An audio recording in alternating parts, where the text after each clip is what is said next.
We have two presenters at this panel. First one is devoted to new opportunities which could be or could be not created by mobile banking in Africa. And the analysis are for different African countries. And during the research, we're taking 15,000 samples, which is great from my point of view in sense of data analysis. And second presenter is Valeria Stefanenko. She is writing her PhD paper on Islamic banking. And she would present how the Basel requirements could affect the capital of Islamic banking. And Gенрих Пеникас, who I think is presented here in numerous phases. First of all, like our old friend. Second, like a former student of HSC. Third, as a professor of HSC. Third, as a professor of central bank department in HSC. And, fifth, the representative of central bank. So we are all ready and we can start. Joseph, are you ready? Sorry, James. I'm sorry, James. Okay. James. Morning, everyone. Morning. Yep. I am James Atta Peprach from the University of Cape Coast School of Economics. And I want to share with you a short presentation on financial capability, mobile money, and formal banking services. We draw some empirical evidence from 4 selected sub-Saharan African countries, because that is what the data permits. So it is not for any reason why we select these 4 countries, but these 4 countries are selected because of data availability. It even excludes my own country, Ghana.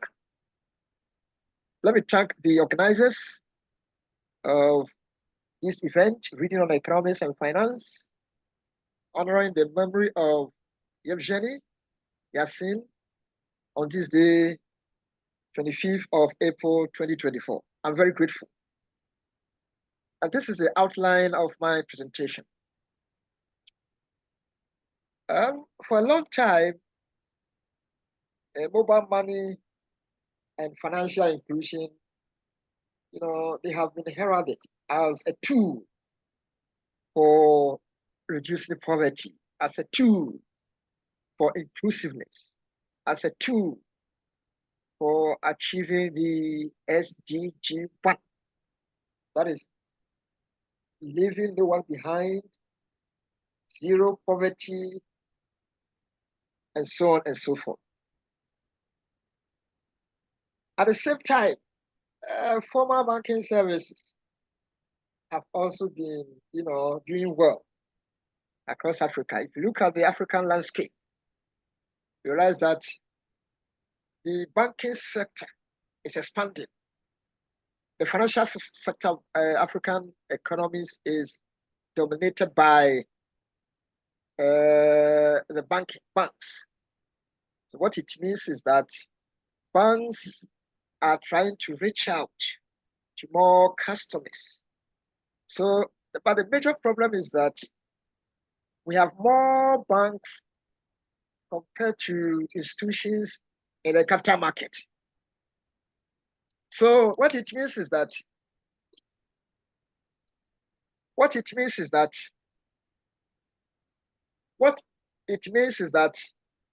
access to financial services in the money market is there. However, that of capital market is lacking. This notwithstanding, All that we are saying is that the banking sector is doing well. But there is another thing that we have not given it much promise. We have not spoken much about it in the development finance literature, and that is financial capability. Financial capability. I will define financial capability later. So my point is, if we are thinking about financial inclusion within the context of mobile money and then banking services, formal banking services, we cannot leave out financial capability. Financial capability and financial inclusion is like the chicken and egg episode. Which one comes first? Do I have to give financial inclusion to people before they become capable? Or do people have to become financially capable? And when they are financially capable, automatically they will be included in the financial landscape. So I think much attention has not been given to financial capability.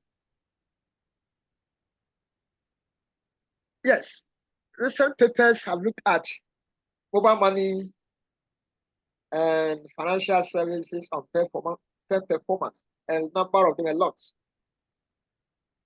The neglect of financial capability, which to me, I think should be something that should complement financial inclusion. It should be something that should precede financial inclusion. So when we are thinking about financial inclusion or inclusiveness, let's also think about financial capability.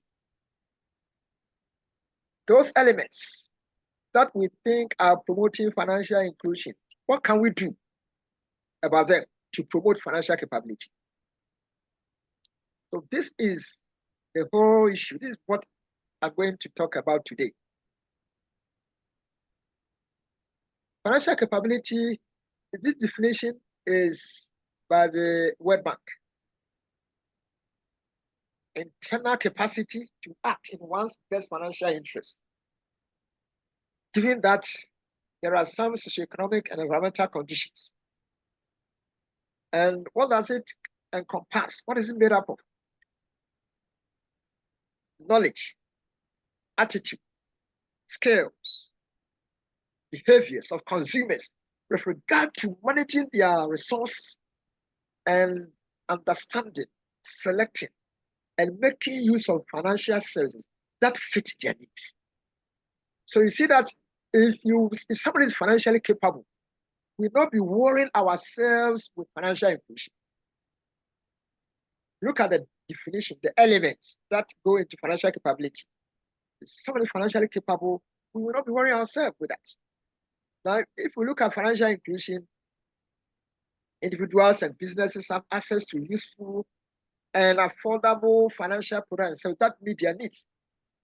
So financial inclusion, financial capability meet at a crossroad. They converge. Even though they are not exactly the same, but they converge at a point. So my argument is that we are promoting mobile money as a tool for financial inclusion. We are promoting banking services as a tool for financial inclusion. Let's also make use of mobile money and banking services to promote financial capability. Because for a long time, we have been struggling with financial inclusion, and it will be difficult for the world to achieve 100% financial inclusion. No, it's not possible because people are not capable financially.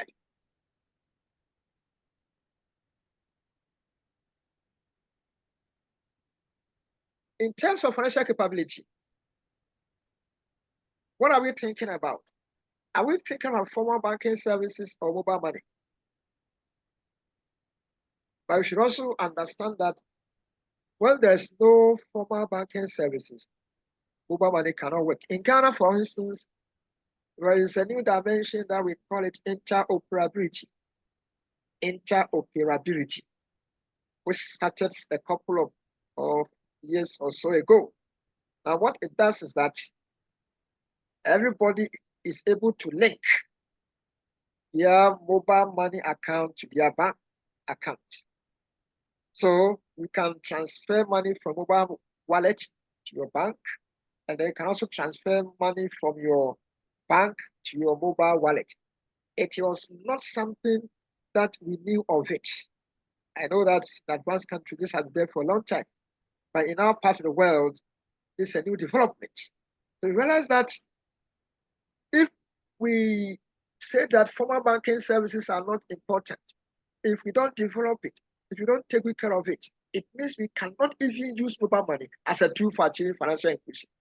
Because all the mobile money agents, before they can operate, they go to the bank, load their wallets, their big wallet, their wholesale wallet, and then they do the retail services. And so if formal banking services are not solid, it will not promote mobile money services. Again, in Africa these days, the trend, the landscape, mobile money landscape has continued to change. When mobile money started in Africa, there was nothing like mobile money tax or e-levy, mobile money tax or whatever. But now, I will show you later, a number of countries have adopted or have started taxing mobile money services, mobile money activities. So what is the implication? What does it mean for the future? What it means is that mobile money may even become, there will be some issues. People are now not interested in using mobile money, because if I send 200 Ghana cedi, which is just about 200 Ghana cedi, is just about less than $50 to somebody, I will pay about 2% or 3% as a tax. So we're thinking that mobile money can solve that problem of financial inclusion. Of course, yes. In future, different things going to happen. Again, if you look at the fraudulent activities involved in mobile money businesses, many people are even scared. So activities like money laundering and fraudulent issues are in there that are not making mobile money services more attractive these days, like it used to be some years back. In spite of all this, we cannot dampen it. We still believe that mobile money is a tool for achieving financial inclusion. And we also still believe that mobile money can be one of the means of making people financially capable. Now, the table you see here is some of the recent developments in the mobile money landscape in some African countries. Yes, so if you look at Cameroon, for instance, mobile money accounts of about 19.5 million people. Okay, and you are charging them 0.2% on every transaction. Multiplied by this is huge money. So in Ghana, there's also e-levy, which is in place. It's 1.7%, 1.75%. Tanzania, 0.1%. I think the least is Tanzania. So Tanzania has gone far in terms of these mobile money services. So all these have negative effects in the future. So what we are saying is that a time will come, mobile money may not be able to promote financial inclusion.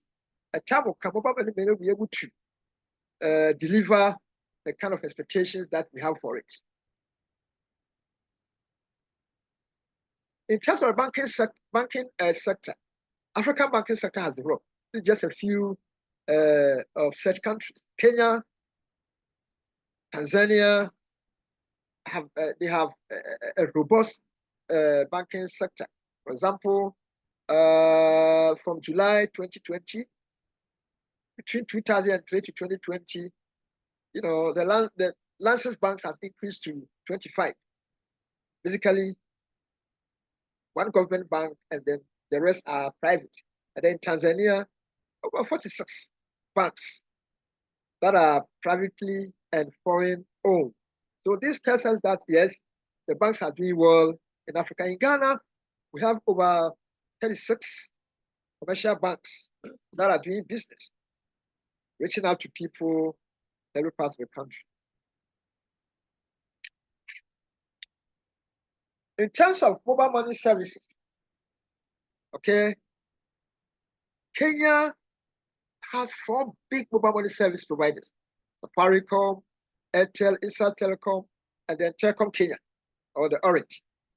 Uganda is also there with big telcos, and then Tanzania is also dominated by the Safaricom, M-Pesa, and Tigo. In fact, if you go to East Africa, the popular wallet that many people are using there is the M-Pesa.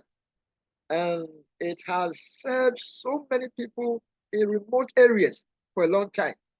So East Africa is doing well in terms of mobile money services compared to West Africa.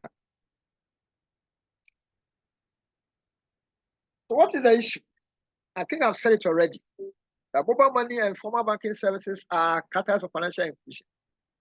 What about financial capability, which is a strong determinant of financial inclusion? So to be financially included, for me, that is my thinking, that's my opinion. You should be financially capable. Because you may not need any financial literacy, any education, in order to become financially included. But if you are financially capable, it comes automatic.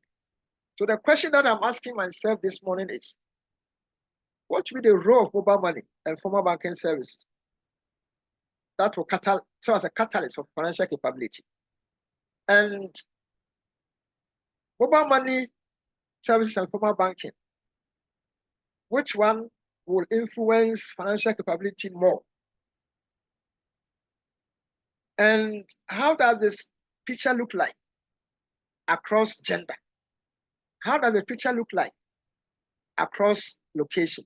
So we try to look at some heterogeneity analysis, do some heterogeneity analysis to look at financial capability across gender, financial capability across location. It's very, very important because SDGs tells us that any economic analysis that we do today, we should try as much as possible to decompose it by gender and by location, so that we can think about different policies. Okay, because sometimes we lump everything together, and then we think that policies that will work for males will also work for females. No, policies that will work for urban locations will work for rural locations. No, we can only come up with different policies for male, females, different policies for rural, urban, if we focus on heterogeneity analysis. So these are the hypotheses that I'm testing. Mobile money usage and traditional banking sector do not influence financial capability. And then these two variables differ, or it's not significantly different across gender and location. So very, very simple, very basic, very, very basic. And when I started, I told you that the choice of these 4 countries is not intentional, not deliberate, but just for the data availability. Financial Inclusion Insight Survey by Intermediate Financial Inclusion, which is sponsored by Bill and Melinda Gates. They organized this data in 2017. Data is a bit old, but still it can inform some policy. So the survey covered Bangladesh, India, Pakistan, and 4 African countries: Kenya, Nigeria, Tanzania, and Uganda. So my study focuses on Kenya, Nigeria, Tanzania. I'm now looking at Africa and Asia, so I can compare what is happening in Africa with that of Asia. Bangladesh, India, and Pakistan. I want to do that further. And they focus on individuals, adults of 15 years or older, those adults that are capable of having contracts. So some of the survey topics included bank account ownership and usage, NBFI account ownership and usage on bank financial institutions, and then mobile money, mobile financial services, financial literacy issues, digital capability, financial behavior, subjective well-being, and other socio-demographic characteristics. So the data set contains 15,232 households. Of course, we use all the observations. We focus on all the observations. I will show you how financial capability is measured. But in the literature, it talks about knowledge, literacy, attitudes, skills, and behaviors with regard to managing resources and understanding, selecting, and making use of financial services. So I'll show you how. Yeah. So these are the indicators used for the financial capability. Can you see them? Is it clear? Okay. So yes. Okay. Yeah. So we have 1, 2, 3, 4, 5, 6 questions that were asked during the survey. How often do you make a plan for how to spend your income, whether it is earned through a job received from government or from other people? So the responses are from never, sometimes, often, almost always. The second question is, I spend less money than I make each month. So these questions are testing how people are able to manage their finances. These questions are testing how people, the capability of people in managing their own finances, individuals. The third one is, I have an emergency fund that is large enough to cover unplanned expenses. So you choose whichever is applicable to you. I have savings or assets that will keep me financially secure in the future. I pay my bills on time and in full. I earn enough money to pay back debt and also pay for living expenses. In fact, if somebody is able to score the highest mark for all these, then that person is financially capable. By extension, that person is financially included. Somebody who scores 0 throughout or 1 throughout, you know, it shows that the person is not capable of managing his finances. Not capable. He has no money. He has no savings. He's unable to pay his debts, blah, blah, blah, blah.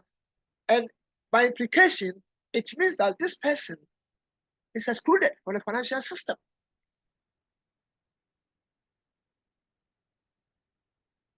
So let me go back to methodology. We use the principal component analysis to generate the capability index. Use it to generate capability index. You see, the dependent variable, which is the financial capability, is a continuous variable. So ideally, we can use OLS. But we realize that if we look at some of the variables, financial capability, financial services, financial inclusion, mobile money, there could be some biocausality between the left-hand side variable, that is financial capability, and the right-hand side variables. And that may cause, estimation problems, specifically endogeneity problems. One of the major sources of endogeneity problem is biocausality. But propensity scores matching addresses this problem. So we go for propensity score matching. For example, those who use mobile money and those who don't use mobile money. It's like treatment and control. Treatment and control. So those who use mobile money and those who do not use mobile money. Those who use banking services and those who do not use banking services. Okay, so the PSM has some input mechanisms that is able to address this indigeneity problem. Let me share with you some of the tables. I have to share them separately.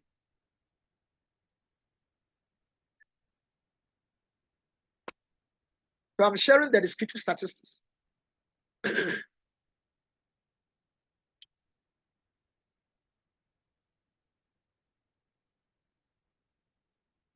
Before I go to the main result.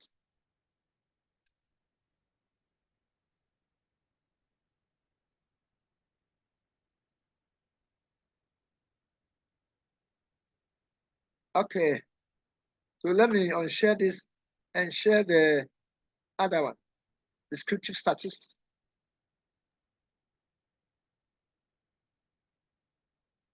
Yeah, James, but don't forget about timing. Hello? Don't Time. forget that time. Okay, sorry. I'll finish. So this is the descriptive statistics. I hope you can see it better. So we have the continuous variables in the upper panel. Financial capability, and then household size and age. Financial capability, household size, and age. So realize that for financial capability, household size, you know, there are significant differences between users of mobile money and those of formal bank. So we do that for all the variables that we use in the model. We do that for all the variables that we use in the model. So the rest are in percentages. What proportion of the respondents never married, proportion married, proportion divorced, and that order. Except the first panel that looks at the financial capability, household size. These are the continuous variables. The rest are all in percentages. Now, let me share with you the main result. Main result. So I'm going to unshare this and share that one. Main result.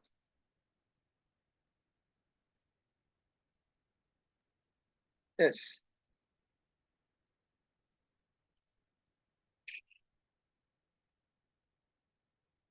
So this is the main result for this study. The first table talks about distribution of mobile money and formal banking services adoption. Okay. So whether you adopt, let me see. What am I doing? Okay.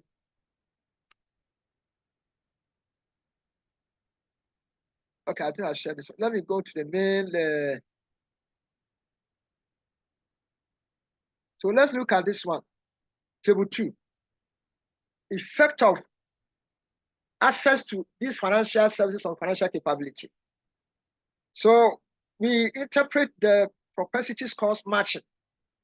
We believe that the OLS may not give us consistent result because of the originality problem that the OLS is incapable of solving. So we rely most on the PSM. So we have the full model and country by country. You realize that the dependent variable is financial capability. Okay, so we look at whether access to financial services in general enhances financial capability. And throughout the results across the countries, yes, highly significant. Some at 3%, 10%, others 1%, and then some at 5%.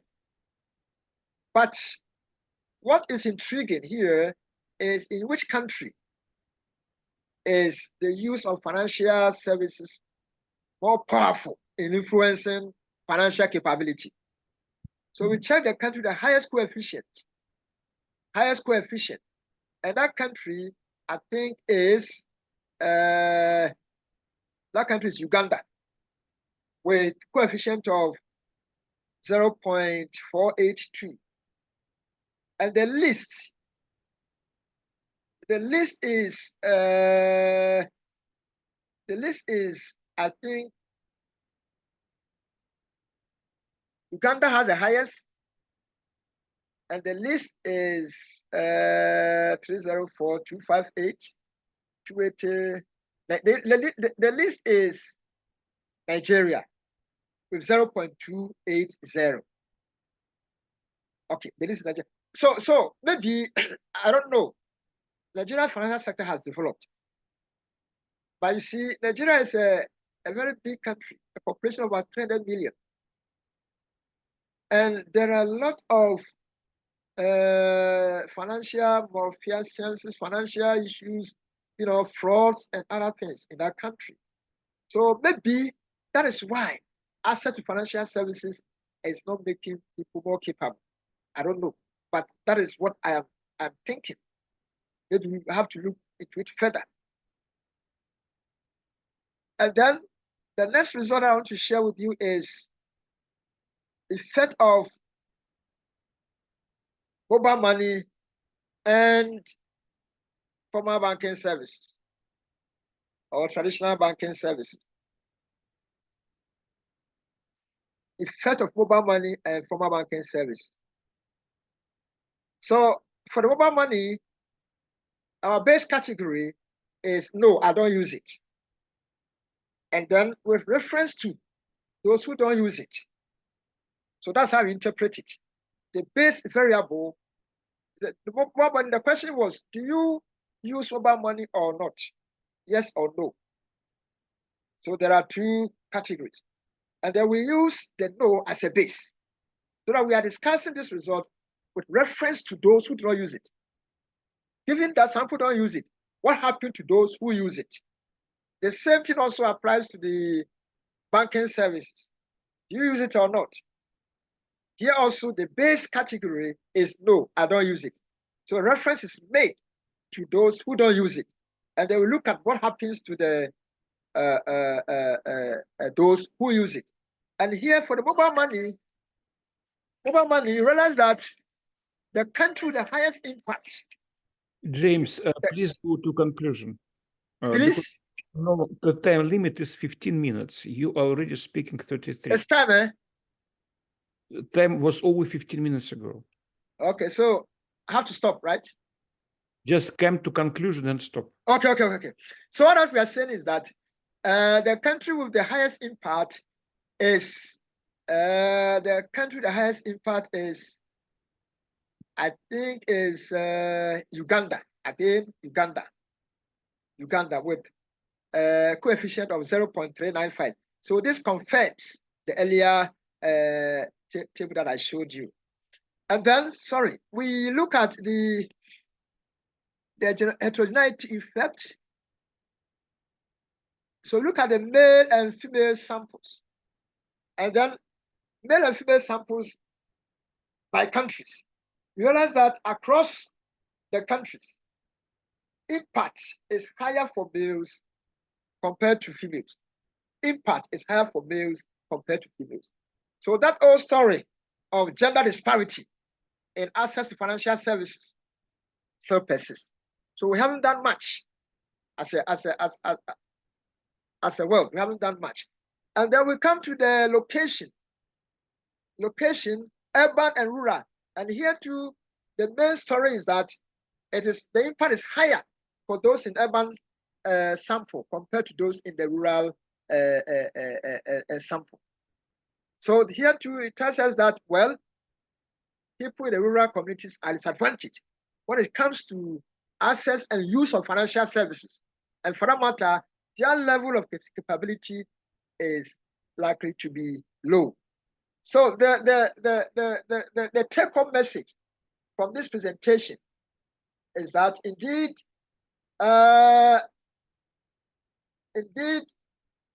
financial services, either mobile money or formal banking services, enhance financial capability in all the 4 countries, but the impact differs across countries.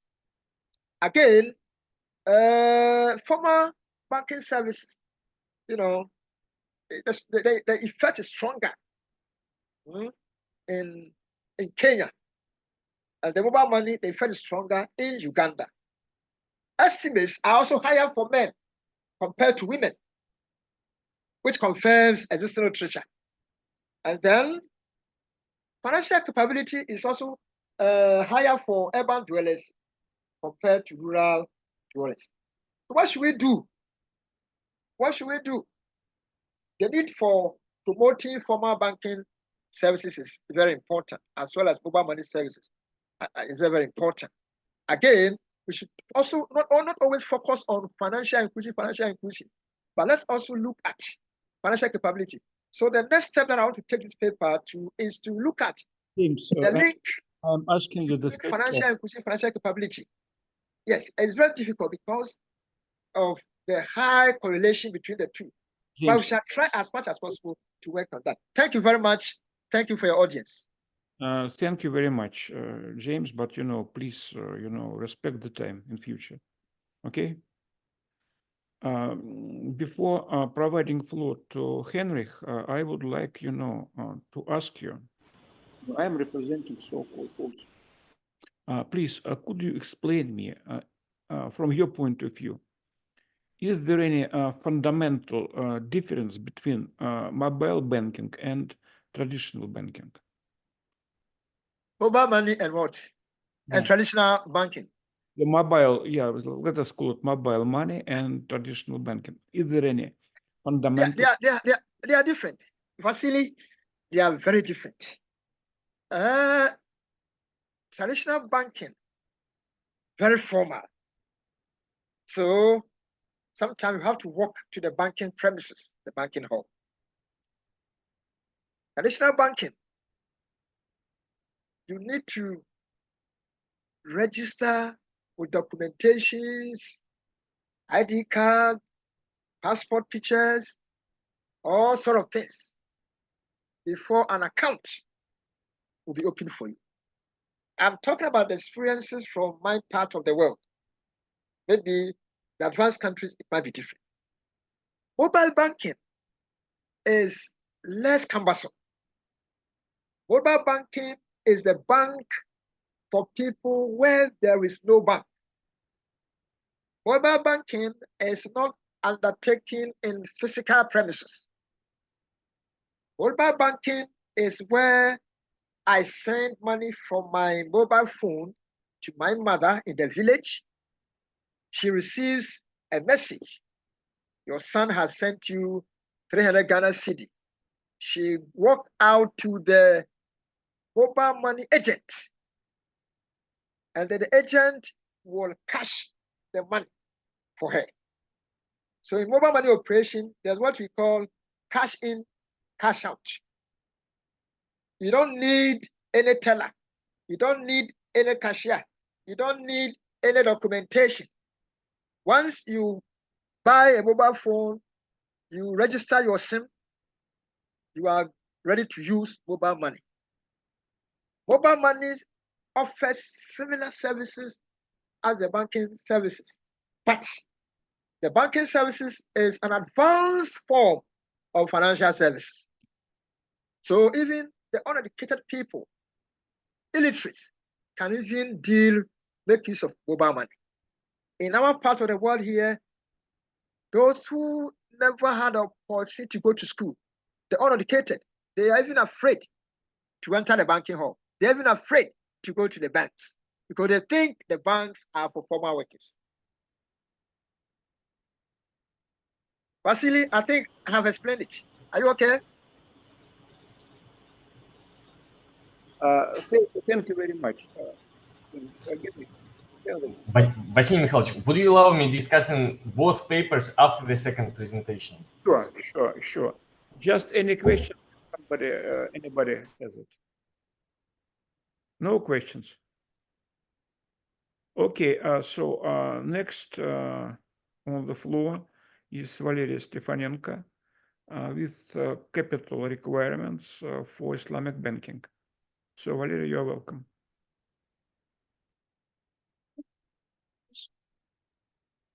Thank you. Thank you for the opportunity to present the first results of the study. I will tell you today about the studied effect of the regulatory reform on Islamic banks' capital, and I would like to start with some motivation behind this research.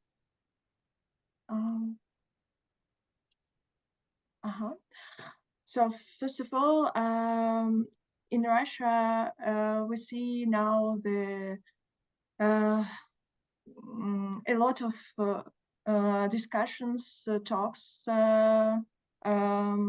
about what is it Islamic banking, what the difference between Islamic and traditional ones. And generally people know about the main feature is prohibition of the interests. Maybe they know that this banking is based on the Sharia law principles, and it means that it's forbidden to have any business activity with alcohol, arms, or gambling spheres. But today I would like to focus maybe on a more rare, known, stylized fact that Islamic banks are better capitalized according to different researchers. Especially it was shown during the financial crisis, for example, in the paper of Beck and Carthers. And it's interesting that despite of that fact, Islamic Financial Services Board decided to launch the specific capital regulation for Islamic banks. But why? Why? For what purposes? Yes, the question arises. And we can say that the answer could be found in the main source of funding for Islamic banks, which is profit-sharing investment accounts. If we compare with traditional banking, profit-sharing investment accounts could be found like trust accounts in traditional banking. But it has its features. In Islamic bankings, it's split it in two different kinds. First kind is restricted investment account. It's like trust accounts in traditional banking. But the second kind, it's unrestricted investment accounts, and it's included in liabilities parts on balance sheet. Unrestricted investment accounts means that bank can use this money for its purposes of investment and without any restrictions on this. And it means that potentially it brings risks, more risks for Islamic banking if we compare it with traditional banking balance sheet, for example. So how it was reflected in the regulation reform. So we can see that standard Basel supervisory formula has been corrected and alpha parameter was added. Here, alpha is reflected the share of the commercial risk rising initially for the holders of such accounts, but covered partly by banks. According to the logic of this reform, the central banks of the countries must say what a share is allowed. For example, in Bahrain, it was 30%. So it's interesting that authors can't find any literature which studied the effect of this reform while this reform was launched in 2013. And the novelty of this research that we are the first who tried to quantify the effects, to find this effect and to demonstrate it.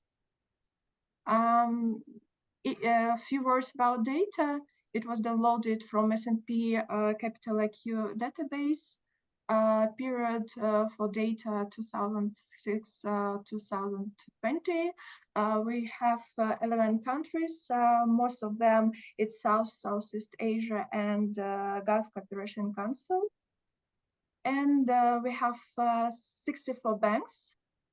And you can see how it's split in treated and control groups. Because for our methodology, we use difference in difference method. As you know, for this method, we need two groups. So in our case, treated group is Islamic banks, and untreated and control group includes traditional banks and mixed banks. So we have baseline regression without vector of control variables, and also we made a regression with control variables included. We applied two approaches, OLS and fixed effect panel. Before we proceed to findings, I would like to show you the results of the tests for parallel trend, because it's, as a rule, the main assumption when we can use this kind of methodology. So visually, you can see that at the figure 1, that before 2013, we can see that the movements of capital adequacy ratios of both bank types were co-directed. And also, it's supported by the results of tests by methodology of McKinnon, which is supposed to take only data for periods before the reform, making dummies for each year, and then regress and make the tests. So I can see that the null hypothesis of the parallel trend presence is not rejected. P-value 0.14 almost. And now briefly proceeding to findings. Yes, we had two regressions based on OLS and two regressions based on panel approach. In the second and the fourth, we also added controls. And you can see that we have a significant and negative effect. What does it mean? It means that after the reform launched, CAR of Islamic banks has decreased compared to if they hadn't implemented the policy. It's interesting for further research to see still better capitalization is kept, because we knew that that's stylized fact that Islamic banks have had better capitalization than traditional ones, but maybe after this reform, it could be changed. Then, despite the advisory nature of the standard, Islamic banks are actively implementing this policy. And we can see it because we have negative signs.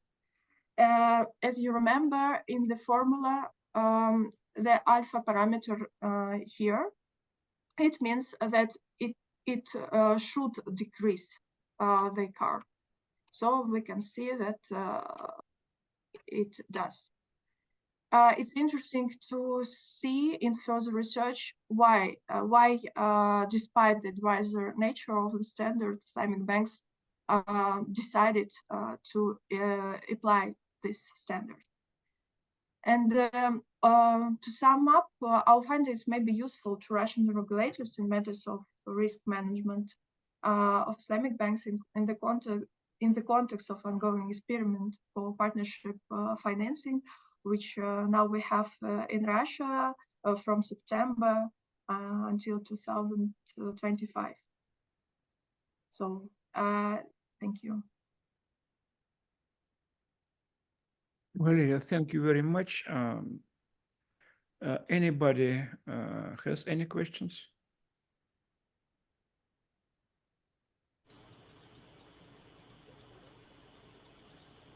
Hello.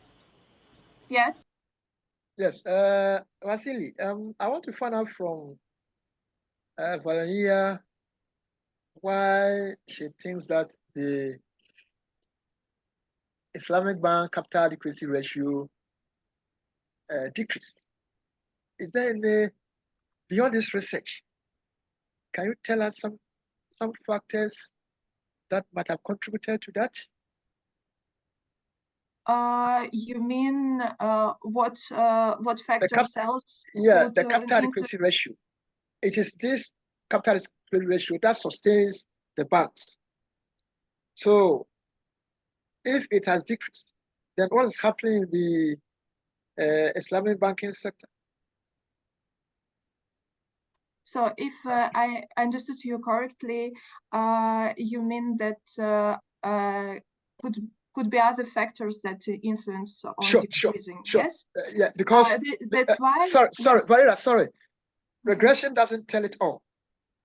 Okay, I tell my PhD students that regression doesn't tell it all. Beyond the figures, beyond the table, beyond the quantitatives, what are some qualitative issues that we can bring on board? So I could say that in this research, it was not the focus of the research to find other factors. That's why we used difference and difference method. Difference and difference methods allows us to find effect of the standard when we don't, how to say, don't think about other factors. It allows us to coach this effect, not to include other factors which could influence on the car. That's why we applied this method. Okay, so but can we think about any regulatory issues that might affect the car? So it's a lot of, I mean, the different the changes in assets, the changes in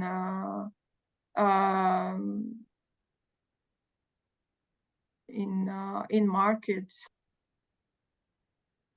So we can speak, we can discuss it a lot of time, but I think it's not the focus on. Oh, the study. Okay. Yes. Okay, Vasily, thank you. Thank you. Henrich?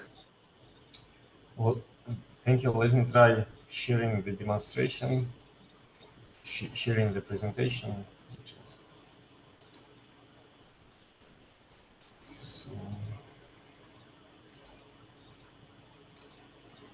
Just another try, just a second.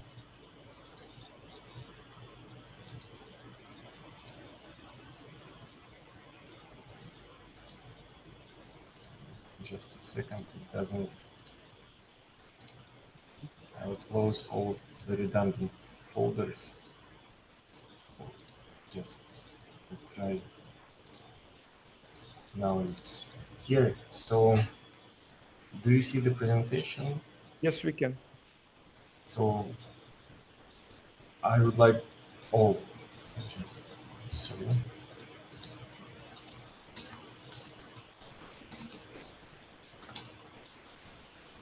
So just. Do you see it now or? No, not. It should be before. Just a second.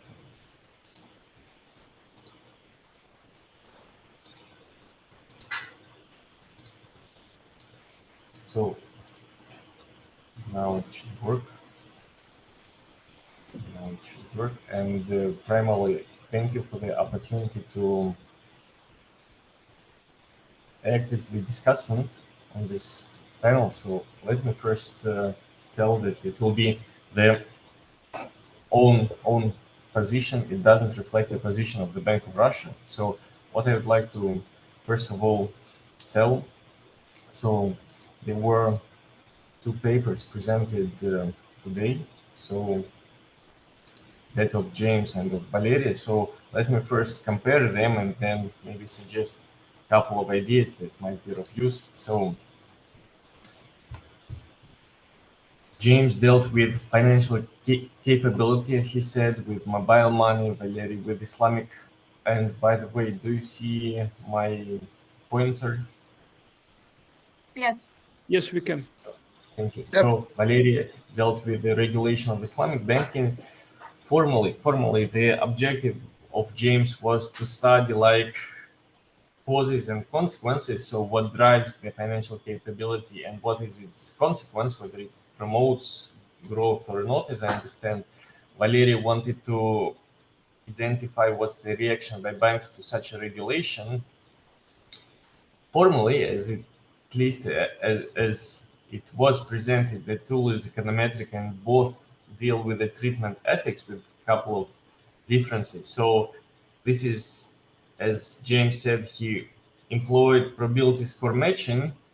As I understand, James wanted to call pilot treated observations, though those who use either mobile money, either use formal banking, and thus try to trace what are the differences, like the consequences on financial capability, as I understand. But there were no pre-trends tested. With Valeria, there was a pre-trend testing in this difference in different setting, but no propensity score matching done like James did. On the side of the data size, data set, sample size. So James employed, as he said, 15,000 of households. That's for 4 countries, like two to 3,000 of people per country. It was the survey dating to 2017.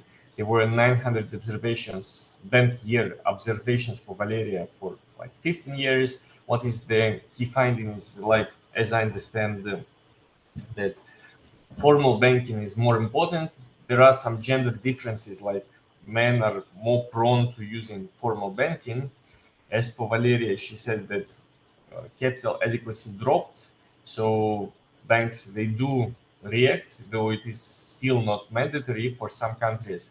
So what is sort of recommendation, ideas, because it's actually great that both papers are joined in a single session because of the core issue on financial inclusion, and I will explain this, and on the econometric side, and the suggestions are related to this. So what I suggest you think over, that actually, and James said that one of the countries used for the survey was also Bangladesh. And Bangladesh is known for Muhammad Yunus, who launched the Grameen Bank, and it was like a sort of reason for him to receive the Nobel Peace Prize in 2006 because of this promotion of financial inclusion.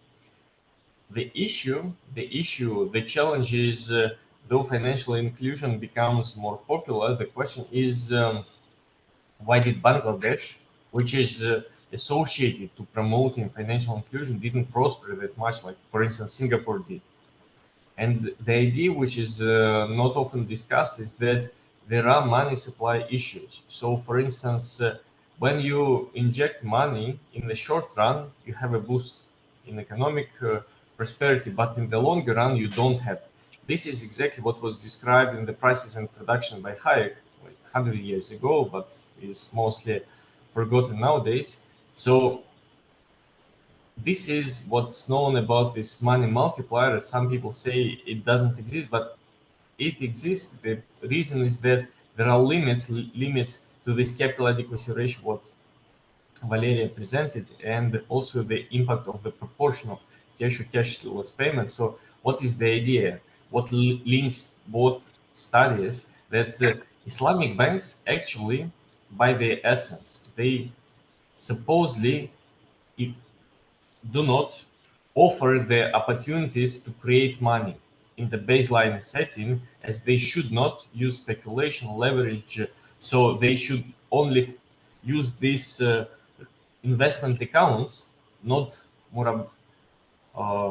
Valeria can tell what's the correct form for the deposits, but the deposits cannot be used to fund any other activity, at least in the concept of Islamic banking. So, and James, when discussing financial inclusion or capability, is exactly about this promotion and probable increase of the money supply, the use of deposited money. So that's the key difference conceptually, to think whether what should work, what should not, on the general country level perspective. And on the treatment ethics side, so it is there is the material provided by David Margalis from Paris School of Economics. He has started code for like 8 approaches. So for each of your studies, it can be employed to compare what is the impact in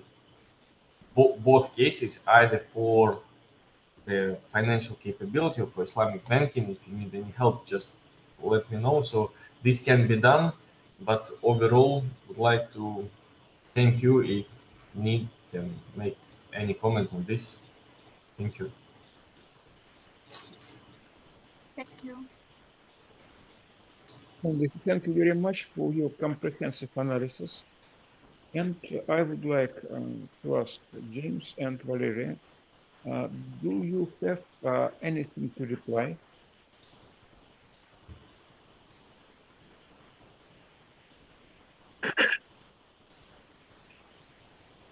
Not, no. Am I right? Okay, then once more, thank you very much, all the participants, Okay. for very interesting presentation. And I really enjoyed. You touched upon quite serious problems concerning financial development, concerning financial inclusions. So thank you very much. Thank you. And I think you know Thank you. our lesson at this stage should be over. Are there other sessions running? Are there other sessions running? Sorry, what, James? Do you have other presentations? No, Yes, we have your present. Are there I other mean, presentations at the same time? in this section, we don't have any further presentations, Okay. but Okay. I wanted to join if there's any other presentation. Okay. Thank you. Okay, thank you. Thank you all and have a good day. bye. Bye.